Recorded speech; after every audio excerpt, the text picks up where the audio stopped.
I never thought my sister would steal my name. Out of all the things she could have taken, money, time, trust, she took my identity. My blood, my credit, my life on paper. And the cruelest part? She didn't even know who she was messing with. I'm Sara Holt, Federal Financial Crimes Division. I've spent a decade chasing people who thought they could beat the system.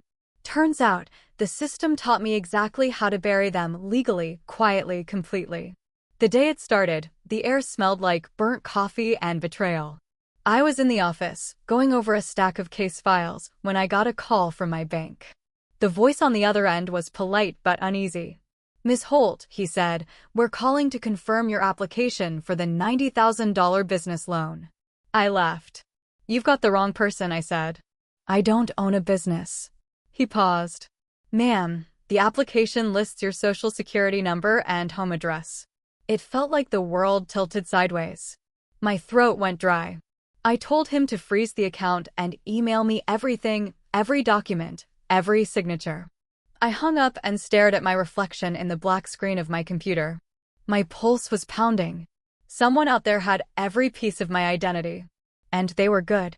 When the documents came in, my stomach dropped. The signature looked almost perfect. The handwriting, the address, even my old email, every detail was right except for one tiny thing. The phone number. My sister's. I wanted to be wrong. God, I wanted to be wrong. I called her that night. She picked up, all sweetness and casual charm. "Hey sis, what's up?" I could hear music in the background, laughter, the clink of glasses. "Busy?" I asked. "Just dinner with friends," she said. "Why?" My voice cracked just slightly. "You didn't happen to take out a $90,000 loan under my name, did you?" Silence. A long, sharp silence that told me everything. Then she laughed. "Sara, what are you talking about?" Of course not.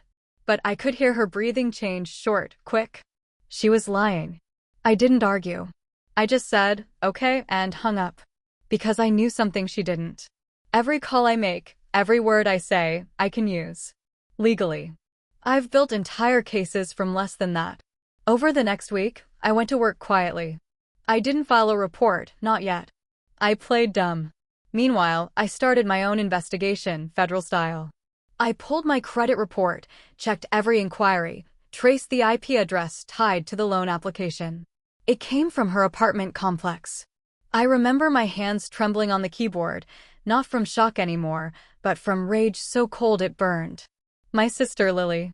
The one who used to braid my hair before school. The one who cried when our dad left. She'd been struggling with money for years, bouncing between jobs, blaming bad luck. I helped her so many times. Paid her rent. Covered her car repairs. I thought I was saving her. Turns out, I was feeding her habit for shortcuts, for lies, for escape. I decided to handle it the only way I knew how, by the book, line by line, until she choked on the truth. I gathered evidence like I was building a bomb. Bank statements. Loan documents. Email headers. I even had screenshots of text messages where she accidentally asked me about loan terms months before. She'd been planning it.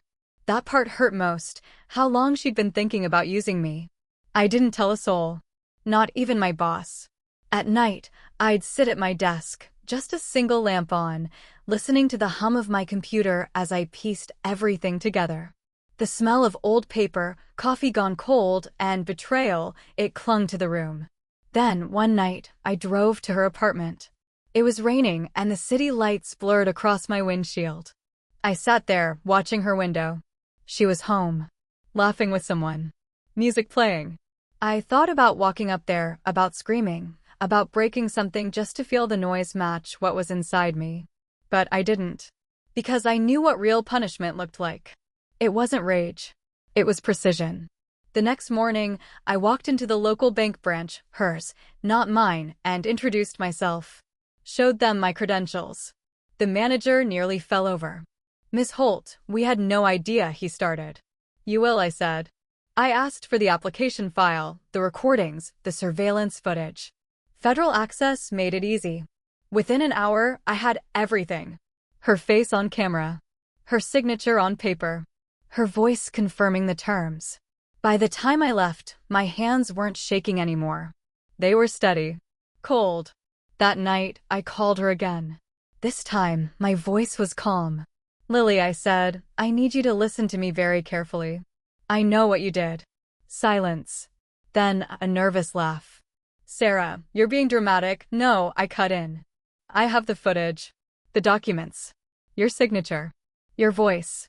You committed federal identity fraud." She started crying. "I didn't mean to, I was desperate, Sara. Please." Her sobs were real, but I'd heard that sound too many times in interrogation rooms. I'd learned the difference between guilt and regret. She wasn't sorry for what she did. She was sorry she got caught. I let her cry for a while. Then I said, "Here's what's going to happen.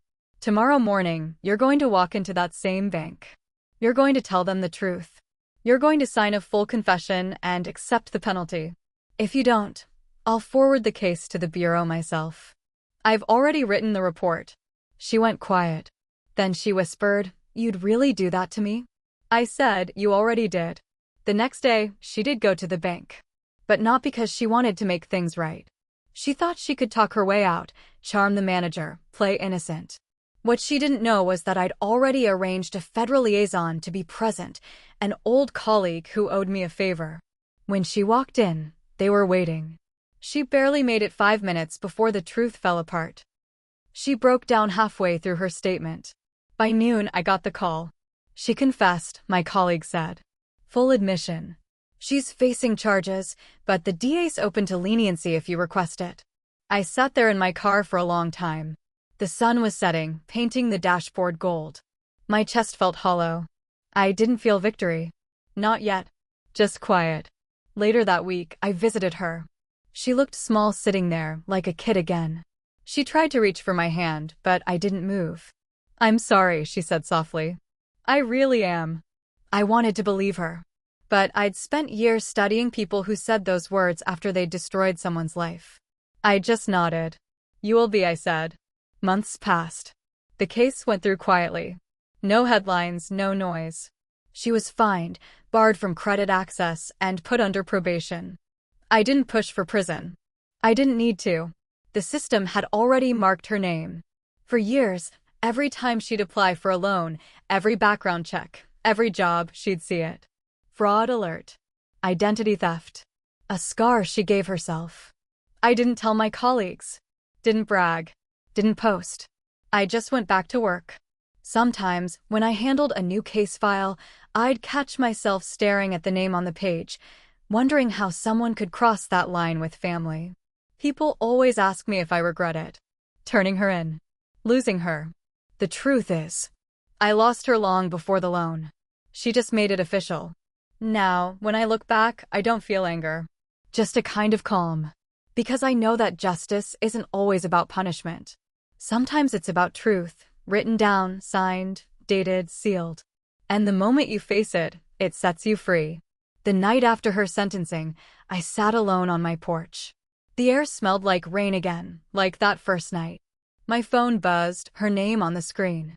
I let it ring until it stopped. Then I turned off the phone, leaned back, and watched the sky break open with thunder. And for the first time in months, I breathed easy.